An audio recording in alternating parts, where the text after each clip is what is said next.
This episode of the Book of Boba Fett is exactly why we love Star Wars, and we're breaking down every Easter egg in the episode, so spoilers ahead.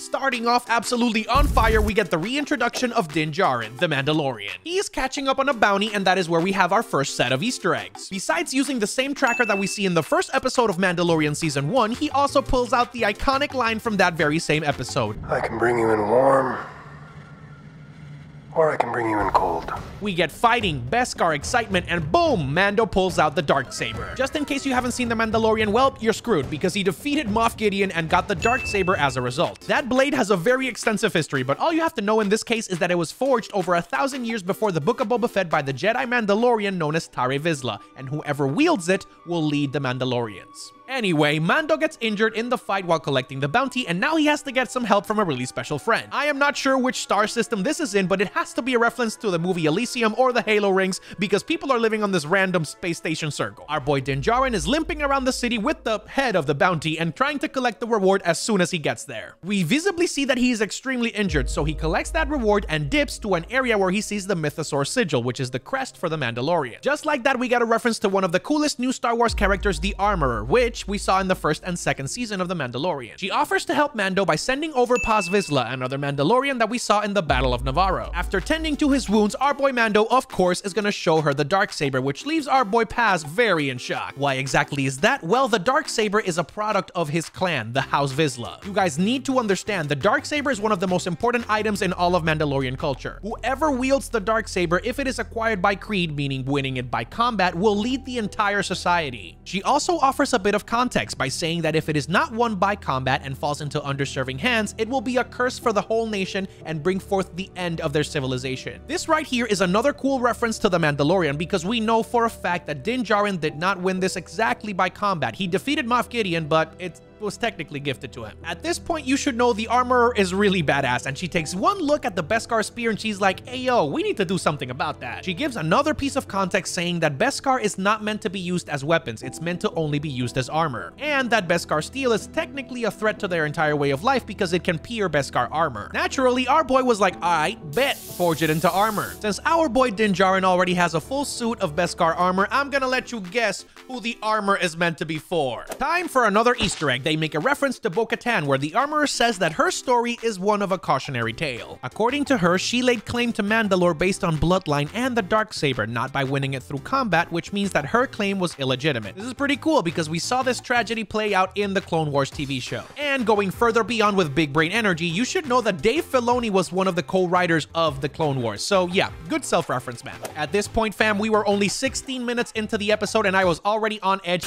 And next, we got one of the best scenes in the history of Star Wars. We just got our first live-action sneak peek into the Siege of Mandalore. The moment is known as the Night of 1,000 Tears, where the Emperor sent out dozens of his Imperial interlopers to blast the heck out of the surface of that planet, exactly like the Terminator. As a matter of fact, we get a visual reference to that same movie with the droids combing through the ashen battlefield, just like the first Terminator movie, where the T-800s go through the remainder of humanity. Yes, this is sad news, but the Book of the Mandalorian brings you back home in the best way possible, because Din Djarin tells the Armorer, yeah, you remember that spear? We're going to forge that into some armor for a foundling. You're probably like, nah, this foreshadowing sucks. It was just clickbait. You are sadly mistaken. He literally says this is meant for Grogu. She doesn't do a full set of armor, but she creates a chain with what looks like a ball, which is a solid reference to the little ball knob that Grogu develops an attachment to in the Mando show, and it symbolizes our character's bond. Just like that, boom goes the dynamite. We get an instant training montage to the Mando learning to use the Darksaber, which apparently gets heavier with every single move. Obviously, foreshadowing is a thing, and then Paz Vizsla's like, hey yo, you remember that Darksaber? That is part of my family clan, and I'm gonna challenge you for it. We get a solid showdown between Mando and Vizsla, with our main character succeeding because obviously we need to get the Mandalorian Season 3. After the bout, he confesses to taking off his helmet, which we know is disgrace under the Mandalorian code, and so the Armorer reminds him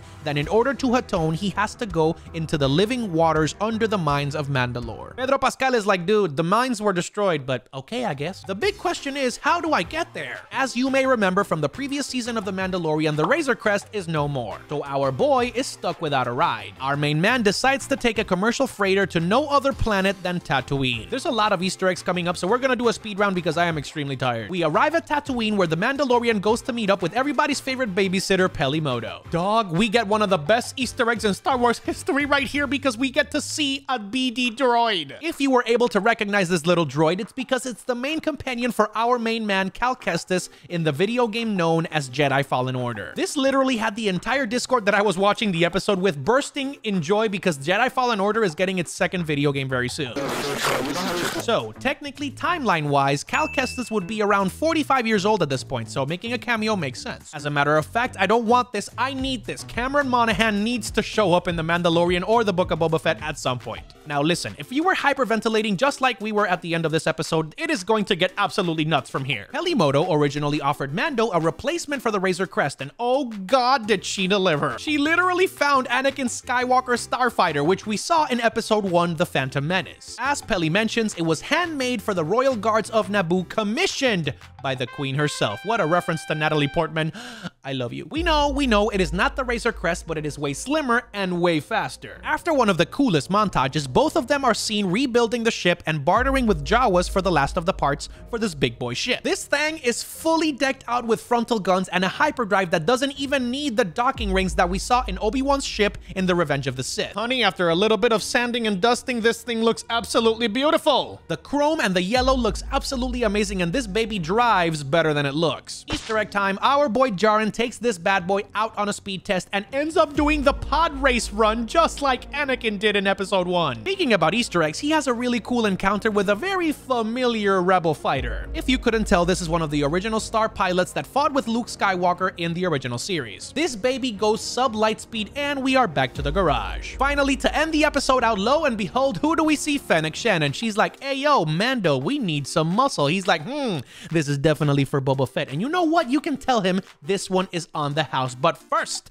I need to go pay a visit to a very special friend. Without a shadow of a doubt, this is one of the best pieces of Star Wars media that we have gotten in a while, and all of this happened in one episode. We got references to the Clone Wars, the video games, the original movies, the sequels, and the prequels. This was an absolute masterpiece. A lot of people have been really upset across the internet saying that the Book of Boba Fett has been boring, slow-paced, but this just changed absolutely everything. In the span of one episode, Dave Filoni and Jon Favreau managed to set up the next season of The Mandalorian and set up the finale for the Book of Boba Fett in ways that I couldn't even imagine happening. I was watching the episode with other creators and we literally felt like kids again. This is the essence of Star Wars. Overall, this is easily the best episode in the entire season so far, and I am giving it a solid 10 out of 10. Papi, it is really late and that is all that you are getting from me. If you like this breakdown, make sure to hit that like button and subscribe with the notification bell icon on so you can get instant noties every time that I post a video or that I go live. Speaking of going live, I am going to be streaming at 8 p.m. Eastern on Thursday and doing a special episode on Friday for the release of Pokemon Legends Arceus. So honestly, mi familia, don't forget to hit that subscribe button so you don't miss a single second. As always, make sure to crack a smile, stay sexy, my friends, and I will see you on the next one.